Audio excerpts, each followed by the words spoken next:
What's going on, guys? It's Zach here, bringing you guys another fantasy football video. Bit of a surprise one here. I had some time this weekend, so I just wanted to go over my thoughts on the Stefon Diggs trade. We got some pretty massive news this week that Stefon Diggs was traded to the Houston Texans for effectively a second-round pick. The Texans then also converted or removed all of the next remaining years in Stefon Diggs' salary or contract, so he is only under contract in Houston for this single year. So it's a one-year rental for Houston. Obviously, the Bills are eating a $31 million dead cap to get rid of Stefon Diggs. So the Bills pretty clearly wanted Stefon Diggs out of the locker room, out of that franchise. And the Texans are taking a shot on a player who's been really good so far in his career. So a lot of fantasy implications here, obviously. I wanted to talk about him. We're sort of getting into the heat of things, obviously. We're about 3 weeks away from the NFL draft, and then we're going to have just a lot of things to talk about. So I imagine I'll start putting out a lot more content, probably about that one video a week once we get past the NFL draft, and then we'll sort of ramp up and get hot and heavy here as we get in closer towards August in the summer and really get in towards draft season. But I wanted to give you guys my thoughts here, just sort of random spontaneous video, and just sort of give you guys what I think. So yeah, with that, let's just sort of get into the first players here. So I'll start things off with Nico Collins. It's my opinion that Nico Collins is still going to be the primary wide receiver in this offense. He would be the first wide receiver that I want to draft in this offense as well. He and CJ Stroud, they've already got chemistry. They've proven that they can work well together. And Nico Collins is an ascending player, as to where Stefon Diggs is clearly in the downward trajectory in his career. We saw him just honestly be really bad last season, at least over the back half of the year. Averaged about 45 receiving yards per game after they switched over to Joe Brady in that offense. So just not super excited about really how talented Stefon Diggs at this point in his career. It's generally a rule of mine, or if we see a player that is on the wrong side of 30, put together a tough stretch of games, I'm generally just going to believe that that's it for them. There are obviously outliers there. There are exceptions to that rule, but in general, when you're an older player and you show me that it looks like you're slowing down, I'm going to believe that you have truly slowed down. So I still think Nico Collins is the number one here.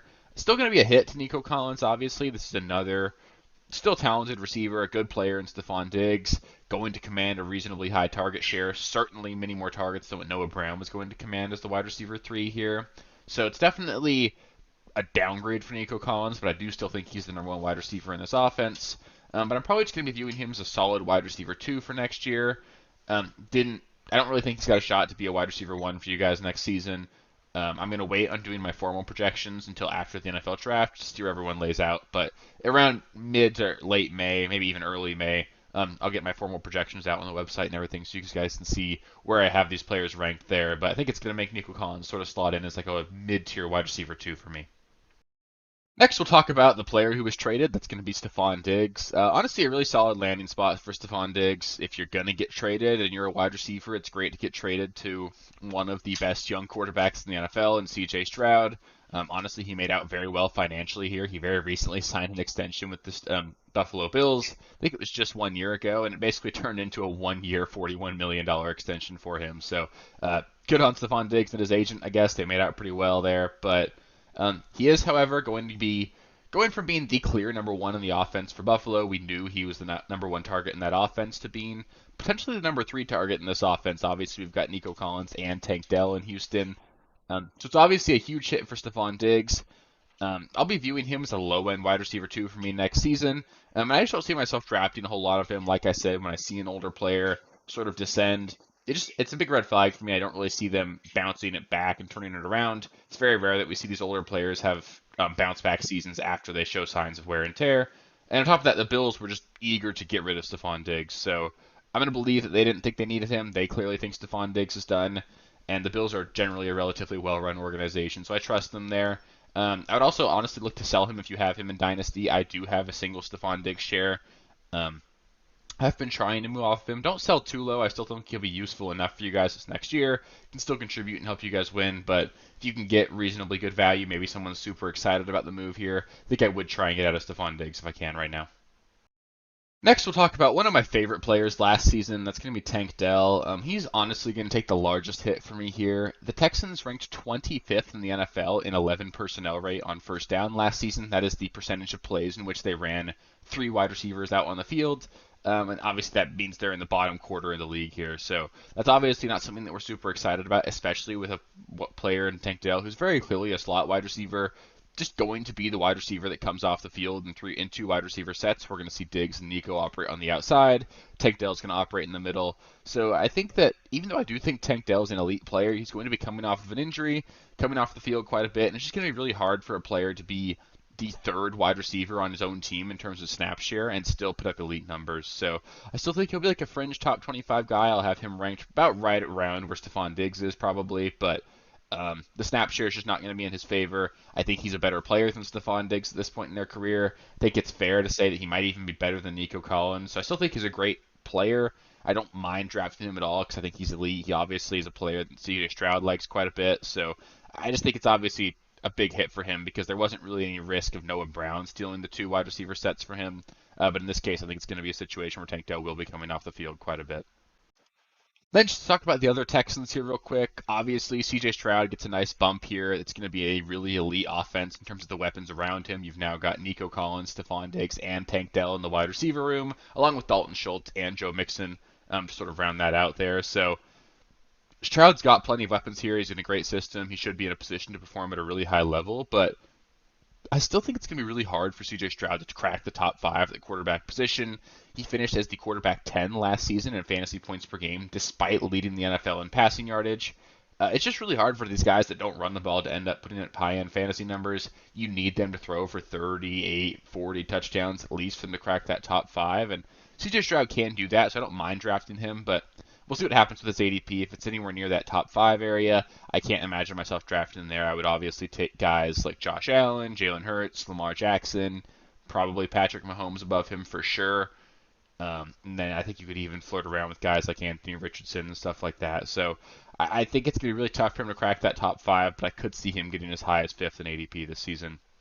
Outside of that, Dalton Schultz, I liked him as like a low end tight end one this season. I still kind of do. He's obviously important to the offense, but he's obviously going to take a minor hit here. There's just more mouths to feed in the offense, so Schultz shouldn't be as important to it this year. Moving on to the Bills here, we'll talk about Josh Allen. And honestly, I just don't think this means a whole lot for him. We saw him be absolutely fantastic all year last year, including that back half of the season where Stefon Diggs was effectively useless. Like I said, averaging 45 receiving yards per game after they switched offensive coordinators midseason. On top of that, the Bills are likely to draft a wide receiver in round one, and I would just expect Dalton Kincaid to take a huge step up in this offense as well. I liked a lot out of what I saw about Dalton Kincaid last season. On top of that, they've added Curtis Samuel, who I think is a really solid player. He's going to be really useful to the offense. Khalil Shakir showed some signs of being able to take a step forward, and on top of that, James Cook took steps forward. And we just know Josh Allen can do so much on the ground, do so much on his own that I don't think he really needs an elite wide receiver to be a high-end fantasy quarterback. I think he's still probably the quarterback one in fantasy for me, despite the fact that he might not even have a legitimate number one wide receiver this year. Next, just to talk about the Bills' pass catchers. Obviously, Dalton Kincaid and Curtis Samuel are going to be obvious winners here, but I would be hesitant to crown them too early. Like I said, the Bills are prime candidates to draft a wide receiver in the first round, and there's a lot of rumors circulating right now just about the possibility of them trading up. I don't see a world where they get into that top three at the wide receiver position. If you don't follow mock drafts or anything like that, it's pretty clear that there's the clear top three wide receivers this draft. We've got Marvin Harrison Jr., Malik Neighbors, and Romeo Dunze. Those are the three guys that are clearly going to be, at least as far as scouts are concerned, just lock solid wide receiver ones in their team. But they're all probably going to go in the top 10, so I don't really see the Bills getting another one of those guys. You'll probably see them drafting somebody like Adonai Mitchell, Brian Thomas, Xavier Worthy, and all those guys are talented players, and I think could easily end up being the wide receiver one in the offense. So I still think that it's going to be a situation where the Bills, they're going to add somebody, but I do think Dalton Kincaid or Curtis Samuel are going to be really solid values at this point right now. I just like them quite a bit, and I also do think that Khalil Shakir can be a really solid flex player. A guy that obviously he showed a lot of signs of life last season, had a couple big performances in the playoffs last season. I like Shakir. The Bills probably do too, especially if they're willing to move on from Diggs. So I think everybody that they currently have obviously gets a bump, but I wish wouldn't be going to trade for these guys in Dynasty because there's obviously the risk of them adding someone that's going to be high profile here. So that'll do it for this Stefon Diggs trade recap video. Just wanted to sort of get my thoughts out there, let you guys take a look at those. Up next video you guys will probably get will be an NFL draft recap. So that'll be roughly 3 weeks from now. Maybe some more news will break. Maybe I'll get bored and I'll make another video. But for sure, you guys will get an NFL draft recap. And then I'll start putting out those one videos a week. really just getting you guys prepped for draft season, getting you guys ready to go. We'll talk a little bit of dynasty as well, talk rookie drafts, and do everything we can do to get you guys ready to roll and moving into the 2024-2025 fantasy football season. So, as always, if you guys have any questions or any comments, let me know in the comments section. Got a lot of time on my hands right now, so love interacting with you guys. I'll make sure I get back to every single one of you. If you haven't subscribed to the channel already, please do. I'd love to hit that 1,000 subscribers before the start of the 2024 NFL season. We only got like 35 to go, so I'm sure we'll get there, but help me out there. Let's see if we can get to 1,000 as soon as possible. And then if you have subscribed already, just like the video. It really helps with the algorithm and helps me know that I'm doing a good job. So thank you guys so much, and I'll catch you next time. Peace. Thank you guys for watching. If you haven't already, please be sure to subscribe to the channel, like the video, check out these other videos here if you haven't. If you want more content, please feel free to follow me on Twitter at RealSteelFFB. I'll be more active on there as the season goes on. Thanks. Catch you later.